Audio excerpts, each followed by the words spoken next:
Hello and welcome to another video from the only channel you need to not only survive the current apocalypse but actually enjoy. And today's video is going to be another one of them wake up calls, and this one's going to be about subsidies. And really the only reason I'm doing a video about subsidies is because it appears to me that there ain't nobody alive that knows what subsidies do. Subsidies are what makes this civilization work, period. Without subsidies we could not exist. Now, you may say that in the past we didn't have subsidies and yet we existed. Well, look at some of the things we did have. We had slavery. In the old days, you could take somebody and chain up their hands and chain up their legs and make them do what you wanted. The only problem is you got to have somebody to make those people do what you wanted, and so you had to have some people that were not in chains. And so this nation, when it first started, put everybody who was dark-skinned in chains, and everybody who was light-skinned was not in chains. But the light-skinned people were just as enslaved as the dark-skinned people. Because if a light-skinned man is farming, he ain't got to compete with another light-skinned man that's farming and set prices that way. He's got to compete with the man that's working for free. So in fact, he himself is still a slave. But he get to live to be about 65, because when he turned 55, other people might start taking care of him when he got crippled.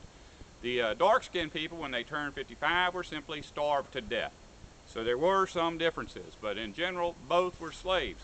And this system worked to do two things. It got people to go to work every day, and it also got the people that were going to work to hate one another. White people hated the black people because they were destroying their ability to make a living, and the black people hated their white people because they had it so good. Now, today we don't have that same system. No more chains, no more handcuffs, no more shackles, except for in our export business. That's right, all exports in the United States are manufactured in the prison systems. The prison systems are not a way of keeping people in line with generally accepted rules of conduct. The prison system is basically a way that we can manufacture goods with slave labor. That's why people that actually commit crimes like murder and theft never go to jail, but people who grow plants, sell plants, or purchase plants do go to jail. Subsidies. The people that complain about subsidies never complain about the oligarchs that create the subsidies. They complain about people who have a different subsidy than they have.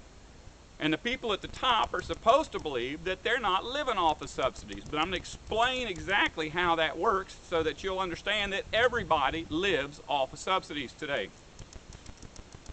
If a man makes minimum wage, you would expect that that man would be a 16-year-old just trying to get enough money together to buy his first junky car.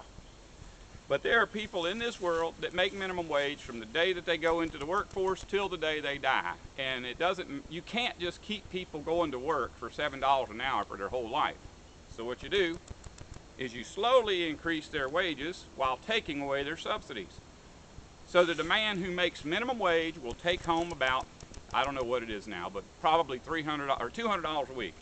Because $100 a week is going to go for transportation to get back and forth to work. So basically you're going to take home $200 a week. Now when that man retires, he'll be making the equivalent from Social Security, disability, or whatever of about $200 a week. But since he ain't got to afford transportation to get back and forth to work, it's basically the same as the man that entered the workforce. Incrementally, from the time you enter the workforce till the time you leave, you will still always bring home $200. If a man goes to work and he's bringing home $200 and he's married and he's got a kid, he qualifies for public housing. That means he gets to live somewhere without paying a mortgage.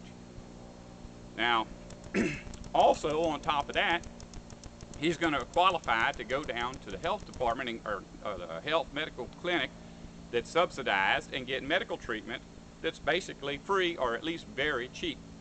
He's going to qualify for food stamps. He's going to qualify for communication subsidies, which means a cheap phone or a free phone. He's going to qualify for energy subsidies, which make his electric bills affordable.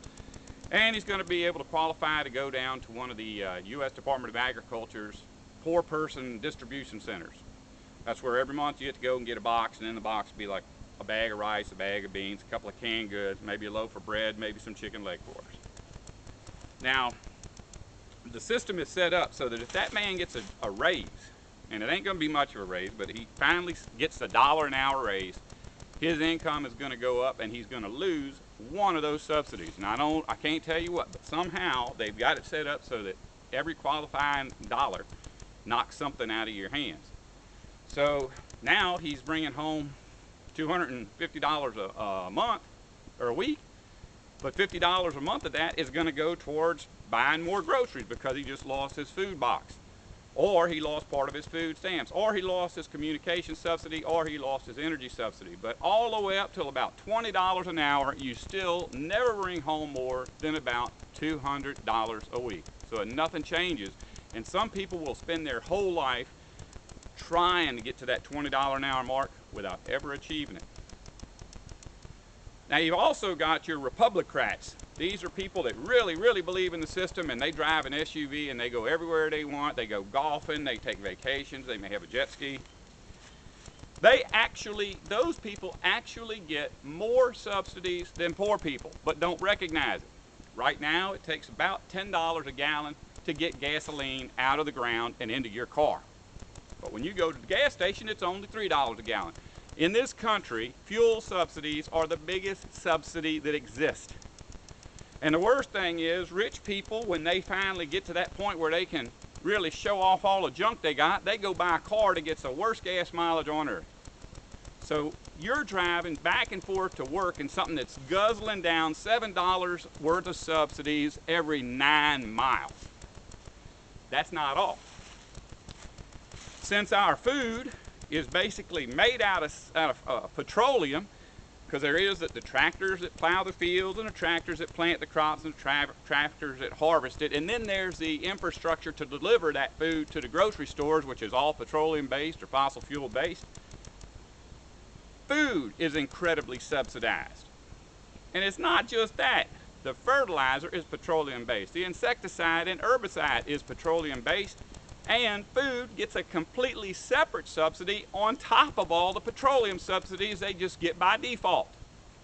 Since rich people are more wasteful, and don't tell me you're not, because I live by a bunch of rich people, they put the garbage out twice a week. I put my garbage out once a year. I think that's a pretty good indication of who is trying to be sustainable and who is a consumer.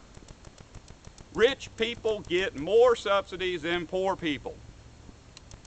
I hope this doesn't just make all poor people hate rich people because they're eating up their subsidies, like the rich people now hate the poor people for eating up the subsidies. But the fact is, basically the way subsidies works is it keeps all of us hating one another while giving all of us access to enough resources to get to work and get home. That's all that subsidies are supposed to do.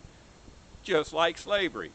Nothing's changed. It's just the system that gets us to work is morphing. Eventually, all the smoke and mirrors in the world ain't going to keep this thing alive anymore, and it'll be gone, and I'll be happy.